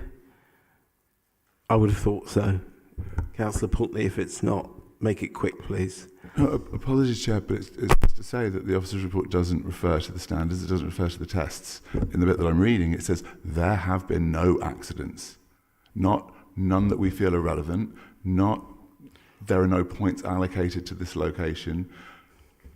It says there have been no accidents when asking the committee to come to a judgment on this safety issue. That was the point I was trying to make. But if that statement is inaccurate, it would be good for that's fine. Sorry, why is it inaccurate? If it says there have been no accidents, and the area that it's referring to is between the stars on the area of the application, which was what we're talking about in this meeting. Yes, it said there have been no accidents. No to date. surprise to us that that's the area we're talking about. It's the area of the application. There have been no accidents in there. Never had an accident there. There's no accidents on that stretch of road ever. I would. It'd be difficult to me to be very, very precise on this, but what we're looking at is whether that kind of thing in that location could cause an accident, and the only way we can judge that is what accidents have happened in the recent 3 years, and that's what any application for whatever, that's what we look for in road safety, what the previous 3 years incidents are and whether they would be related. You've been looking at applications where that's how we've done them for everything.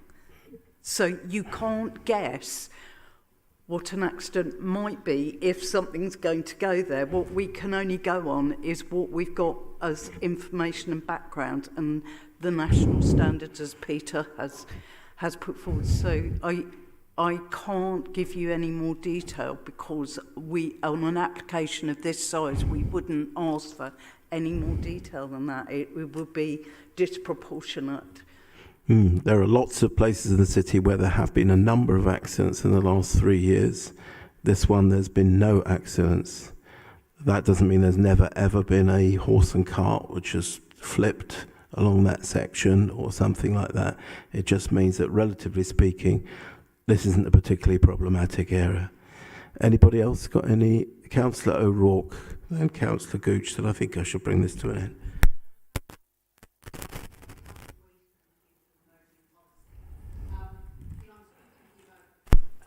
So, well, the whole decision-making thing. And I note that you say that in 2018 an application was granted for an illuminated moving sign, although it was never been put in. Our policies will have been changing since then. The world has turned many times since then. And you've got this information here about emerging policy. How much weight can we give to that? You know, because, I mean, I also sit on economy and skills, and I know that we're looking at the advertising policy, and that's something that's going to be approached this year. So that's part of the whole emerging policy thing. It hasn't even come to the local plan working group yet. That's where we are. The application has been assessed against the same policy that was used in 2018. So it's the same, and that's still the primary policy. So the emerging policy is emerging and is secondary to the policy that hasn't changed since 2018. You can have a take into it, but it does not have the Chair. I haven't read it. That it does not have the weight of the adopted policy that was the adopted policy in 2018. It's still emerging. It's secondary. It's so emerging that we councillors haven't seen it. So it would be difficult to apply it in any sense. I'm just wondering that it's been presented to us. You know, so there's information here that's been presented to us. So if it's been presented, I'm inclined to consider it. You know. That's all right. Councillor Gooch? Yeah, so my question's about the amenity, or amenity. I've just said the American one. America's in my head about this, thinking about a big road with a big flashy sign at the side of it. And it's just this impact on the effect on visual amenity. I know the area that it's in is not particularly pretty, but can we still take into consideration that whether or not we want to go down the road of having a sort of US style, loads of massive hoardings all the way down the road? Is that something that we can take into consideration and actually make a decision? That's a policy decision. We have an application in front of us for and we already gave it permission. I think I chaired the committee in 2018. Clive Stevens was on it. The policy, we can design what we want within national framework of national policy, but that's not a consideration here. It's not about whether we're looking like Los Angeles by having this here. It's this application in front of us. So amenity doesn't count then? Well, does it? It's not part of visual amenity. Looking at the thing and saying this is what it looks like. Yeah, I think the amenity consideration really is only in terms of the application that's before us, so we can't consider, you know, what kind of might happen in the future. We're just looking at the application before us here. Okay, so what I'm trying to get at though is that for each individual one, that will be the case. So where do you draw the line? Or does that have to be in the local plan? I think we will cover it in the advertising supplementary planning document, I hope, that is now actually being written, is going to come before the local plan working group. But these aren't always, we have one of these ourselves just off the triangle that has traffic information on it. There's one down in Hotwells, areas that you wouldn't expect to see this kind of thing. We are using them for safety reasons and other reasons. So we will have to take all of that into account as part of that supplementary planning document. Okay, thank you. Oh. Anything to add on that, Peter? Oh, right. Councillor Stone. I just wanted to know whether or not we have any control of what is actually advertised on the actual plan. So part of the planning policy could be, do we have any... So this isn't a planning policy, this is an application? at the end of the day, it would be good to know what's going to be look, we know what's been advertised on the Hot Wells sign. It's telling me whether or not, you know, the road. I think the simple answer is no, isn't it, on this? So all I'm asking is, that does Bristol City Council have any ability to actually control what is going to be advertised on this particular? So we couldn't turn it into like to advertise only like a really ecological sound, kind of like advertising. If we paid for it, probably. If we paid for it. Yeah, but no, otherwise no. No. Right. Good. Thanks. I mean, obviously, people can put their laws regarding obscenity and things like that, but we could not apply a policy in the same way as we do with our own advertising boards, for which we do have a policy. Anybody else got any questions? Okay, we'll move to the discussion. If people could make the points brief, please, because we haven't had a break and we're 2.25 hours in. Councillor Breckles. Yeah, we've given permission for an even bigger sign in 2016. We've given permission for the same size sign in 2018, which is now expired. You know, we haven't got there are no grounds to turn it down. There are already big signs on St Philip's Causeway. I've driven up and down it a fair bit. I don't see how, I just think, we going round and round in circles, and there's no grounds to reject the officer's recommendation, so I'm going to have to support it. Thank you. Councillor Eddy. Firstly, can I welcome back Peter Westbury? It's great to see you in committee, Peter. Though whether you feel the same is another issue. I trust you bought some bottles of Alvino back. Anyway, to the planning application. As you know, I'm not phobic about actually such advertising, although I have voted against them where we have evidence about the harm to driving also, or perhaps near a school, inappropriate advertising near a school or a similar venue. We don't have that here. Obviously, this sort of advertising is an important revenue, of course. It's also important for information. So, like Fabian, I'll be voting for it. Thank you. Anybody else wish to contribute to the discussion before I move to the vote? No? Okay. So, the officer recommendation is for approval. Did you wish to speak, Councillor O'Rourke? I just asked, but there was no answer. I thought somebody else was going to speak. I didn't want to dominate the conversation. You know what I'm like. I'm looking here at the information you've presented me with, which is DM29, and within that you've got emergent policy, and it talks about creating or reinforcing incongruous features, and especially it goes about be unduly prominent in medium or long distance views.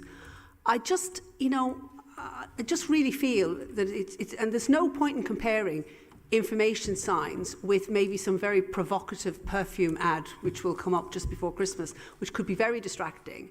And there are other things in here as well that I think in our policy that demonstrates that we don't want this type of advertising. We think that it is loss of amenity, and I think it's unsafe. And I think if you're putting this emergent policy in front of me, I'm going to use that. Where can you see it from that it's... I mean, you can't see it from my ward, is it? This advertising thing, what's the problem with the view of it? As you're driving up that road, you're going to see it for quite a long period Well, of of time. course you are, because that's the point of it. I know, and that's exactly the whole point of it. That's why it's there to have, and we know that it could be... You're against any advertising that can be seen by people? No, I am against advertising that's on fairly fast-moving roads where people could maybe, in the distance where they're watching that, they could maybe see 2 or 3 different images. And we know that the advertising industry uses striking images to attract people's attention. And that is going to, it is going to take people's eyes off the road. And I just don't think it's safe, and I don't think it's the right place. I think we'll move to the vote, because I think we all know where we are. Councillor Stone, can you be quick, please? Yeah, I can, and I'd just like to second what Councillor O'Rourke has just said.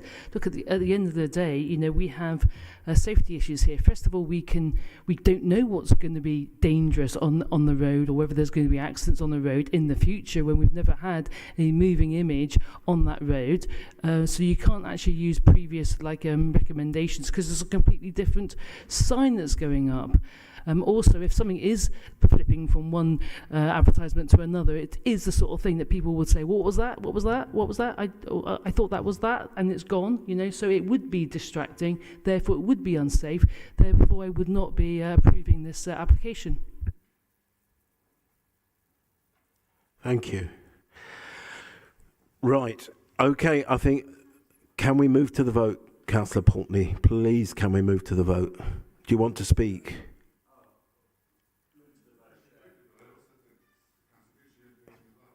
I don't know. You're all asking to move to the vote. If you are, I'd prefer you put your hands down. If you wish to speak, can you put your hand up? Yes, you can. Seconded by Councillor Breckles. If you would like to vote for it, please say yes. Councillor Eddy? For. For. Councillor Stone? Against. Councillor O'Rourke? Against. Councillor Pulteney? Against. Councillor Gooch? For. Councillor Durston? For. Councillor Breckles? For. Myself, for. Thank you very much, everyone. That concludes the meeting. I think you've got the numbers, haven't you, Alison? Thank you very much. I'll see you all soon.